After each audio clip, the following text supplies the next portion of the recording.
দেখা যাক মুরগিটা কার ভাগ্যে আছে। কলা গাছের মাথায় একটা মুরগি আছে, এই মুরগিটা যে নিতে পারবে মুরগিটা তার। এই মুরগির জন্য কোনো টাকা দেওয়া লাগবে না, এটা শুধুমাত্র একটা খেলা।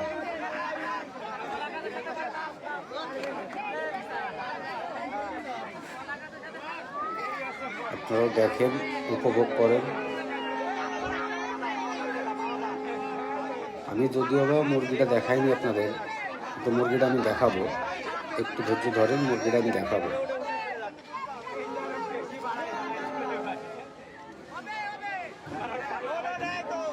ধৈর্য ধরে আপনারা দেখতে পাবেন।